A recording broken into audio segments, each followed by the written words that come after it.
Here's my launcher, and all you fools out there that say that it's gonna fail, you wrong. This thing shoots like a dream. Look at this. Look at this.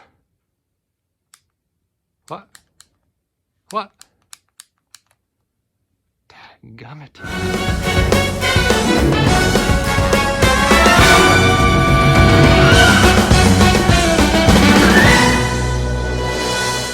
Hi everybody, welcome back for another video. Let's talk more about less lethal launchers. This time, how to know when they're going to fail on you before they fail. That's really important. You need to know when something is wrong, and you need to know, oh, this launcher is not going to be reliable and I need to do something about it, because the worst thing you can do is think that it's reliable, you carry it, and then it fails on you when you really need it.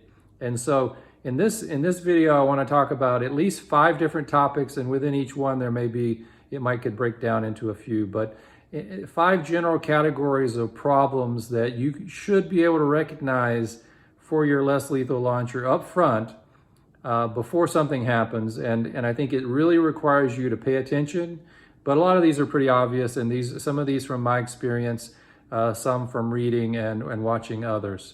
But I think it's good to put them all together in one video. So one very common that happens with a lot of people is double shots and jams. And so these are related to your feeding from your magazine. It has to do with your detents. It has to do with the size of your projectiles, the barrel bore size. There's a number of variables there that are required for it to feed properly and to feed smoothly. And if you get double shots, it means you're getting a double feed. Maybe it's skipping the detent and you're getting that double shot. Well, that's gonna suck your power because you're using too much air, or you're pushing a double shot at the very beginning. That's gonna put you in a bad position. That's not a good thing. That means your launcher is prone to fail on you. And jams in general, I think a lot of people, I see too many people dismiss them. They'll say, well, I got a jam, but it's so rare, I'm not worried about it. Well, my philosophy on jams, if you listen to Scaredy Cat TV, you know that if it jams once, it can jam again, and more likely over time, launchers change due to entropy. Entropy is the breakdown of things in nature. It happens to our body, it happens to launchers. Things change, screws, springs, things change over time. So even though you think your launcher is perfect and it never jams, it may jam more, and it may jam more, and it may jam more. If you change the ammo to something different than a round ball, the chances of jam is higher. But even with round balls, you can have strange things happen. If it's not bore sized correctly, if it's too big for the barrel, you can have a jam.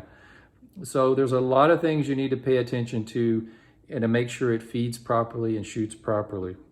The second is probably the most common and the most obvious, is if you hear sounds that don't sound right, like hissing and sputtering, then you know something's going on with your CO2 feed valve, and there's some issue either from going from the CO2 cartridge into your launcher, or you've got some issue or a leak in your regulator system or your air chamber.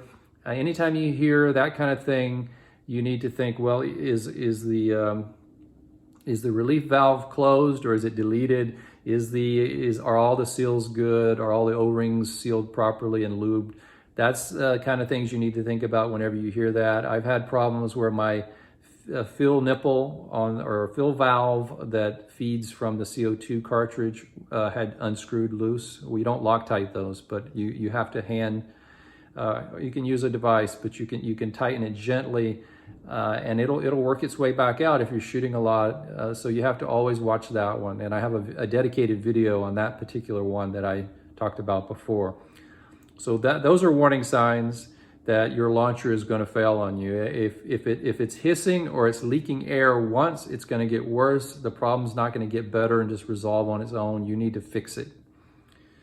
The other is more subtle. And if you don't chronograph routinely, you'll miss it. Your FPS starts to go down. You have your launcher, it's working great, it sounds loud, it's shooting well, but unless you're doing chronographs regularly, you won't see that it went from 310 FPS down to 305, down to 300, and next thing you know, you're below 300 on your first shot. And so it means that something is wrong, something needs to be retuned. You need to take it, break it down, and essentially examine everything, make sure your spring for that's involved in your regulator, and it determines how much air you can get per shot. Make sure that spring is still strong.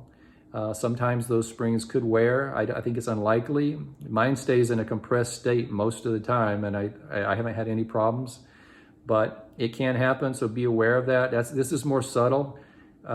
It doesn't mean the launcher completely will fail on you, but you're not getting the power you thought you were getting if you're not checking it regularly, and it's very important. At least you need to be calibrated to know what your launcher is capable of doing, because then you can make the proper judgment on using the launcher against a person, knowing realistically that it's putting out X number of joules. That it is part of the equation in your calculation of using that launcher. The other issue that I see a lot is with triggers. There's so many different triggers on so many different launchers. My trigger on my TCP is very smooth, very clean. I've never had a trigger issue. I think it's a very reliable product for triggers. Some of my other launchers, the trigger is more spongy. It has to pull the barrel in. That's common with Byrna and common with the T4E launchers. Just be aware of your trigger and your trigger reset, and make sure that you are able to rapid fire. If your trigger does not reset almost instantly, and you have to wait for it to come back out, that's costing you time. You can't really get off second and third and fourth shots quickly. They're not really supposed to do that, and you should never have to use your finger to bring the trigger back out to reset. That means there's absolutely a problem.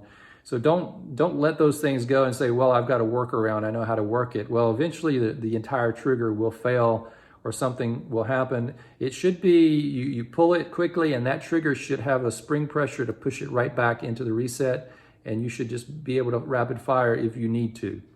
But I usually try to recommend that people assess the impact and the effect of the shot, give it a second. You're not using these in a life and death situation like a firearm where literally you fire until the threat is neutralized. But in this particular case with a less lethal, it's more nuanced. And if the window opens for you to get away, the shot should stop. It's not the same endpoint. So that's number 4, the trigger reset. The last one is something that some new launchers out of the box will have a rattle, or they don't sound like they were put together correctly, but yet they fire and the company says there's nothing wrong with it. But I would be cautious of that.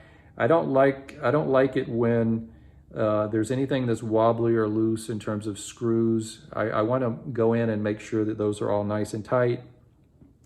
And I want to make sure that I have my maintenance records in some form. It can be very rough. It can be on a chalkboard. It can be on your phone.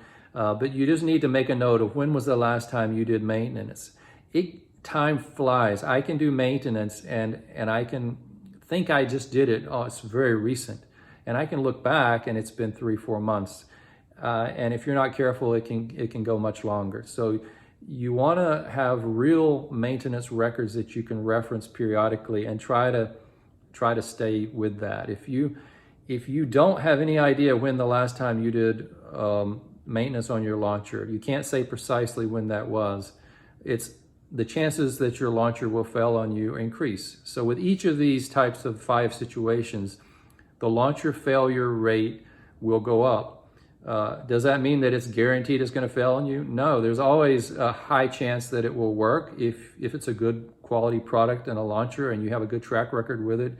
Maybe you're willing to take some chances, but I argue that by sticking to these 5 general rules, and if you see any flags with any of these, you need to have an action plan and take care of the problem. Try to figure out what's the issue. And that's what the whole Less Lethal community is about. Shoot off questions to a group, ask for help, feedback. People are more than helpful to give you feedback. And new users should not be afraid to ask questions. There's no dumb questions. Same thing for my videos. You can go to any one of my single videos in the entire library. If you make a comment, I will get a notification. I will get back to you. I'm very good about doing that. The only times when I might be slow is when I'm traveling or I'm in the office. But otherwise, I do make a point to try to help people. I've helped a number of people with leak issues and things like that, and I was able to sort of get them in the right direction or send them to a paintball shop, which could sort of narrow down the problem. But that's all I got to say about this. Less lethal launchers do require some TLC. Get good at it, but also be perceptive. Use your eyes and ears. Notice anything, any sounds, any looks, any differences in the trigger pull, and get a chronograph. That's probably my best recommendation, is have a chronograph. Know how it's performing day in, day out. Is it performing as good right now as it was 6 months ago? Only way you know that is with real numbers, real quantitative data. All right, that's all I got to say about this one. Let me hear from you. Do you have any others that I left out? Let me know. Everybody take care. See you next time.